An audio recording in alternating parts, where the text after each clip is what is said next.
सोलन नगर निगम चुनाव में भारतीय जनता पार्टी ने वार्ड नंबर 3 में ऐसी चूक कर दी जिसे अब पार्टी के भीतर ही लोग सेल्फ गोल कहने लगे हैं।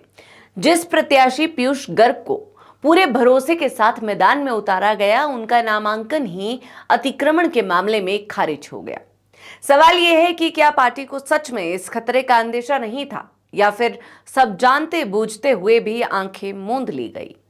चुनाव जैसे संवेदनशील मौके पर ऐसी लापरवाही सिर्फ गलती नहीं बल्कि रणनीतिक विफलता मानी जाएगी।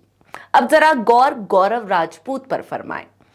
गौरव जो लंबे समय से संगठन से जुड़े रहे और जिनकी पत्नी पहले इसी वार्ड से पार्षद रह चुकी है, उनका टिकट काटना पहले ही लोगों की समझ से बाहर था। टिकट कटते ही गौरव का निर्दलीय मैदान में उतरना इस बात का संकेत था कि गौरव मानने वाले तो नहीं है। इतना ही नहीं, गौरव के साथ साथ उनकी पत्नी रजनी ने भी नामांकन भरा है।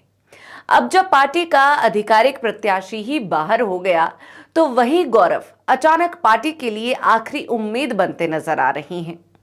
गौरव की पत्नी रजनी शायद कल नामांकन वापस भी ले ले, मगर ये तय है कि गौरव तो मैदान से हटने वाले नहीं हैं। उधर चर्चा ये भी गर्म है कि दिपिन बख्शी का नाम भी विकल्प के तौर पर उछाला जा रहा है, लेकिन सच्चाई ये है कि जमीनी पकड़ के मामले में गौरव का पलड़ा भारी दिखता है। ऐसे में भाजपा के लिए ये सिर्फ एक वार्ड की लड़ाई नहीं है बल्कि इज्जत बचाने की जंग बन गई है। आधे से ज्यादा वार्डों में बगावत झेल रही पार्टी के लिए हर वार्ड अहम है और जहां मनाने से बात बन सकती है, वहां अहंकार छोड़ना ही समझदारी होती है। अब सबकी नजरें इस बात पर टिकी है कि भाजपा का अगला दांव क्या होगा।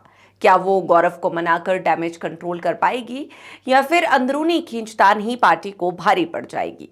फिलहाल तो इतना तय है कि सोलन की राजनीति में ये मामला लंबे समय तक चर्चा का विषय रहने वाला है, क्योंकि यहाँ गलती छोटी नहीं बल्कि पूरे चुनावी खेल को पलट देने वाली साबित हो सकती है।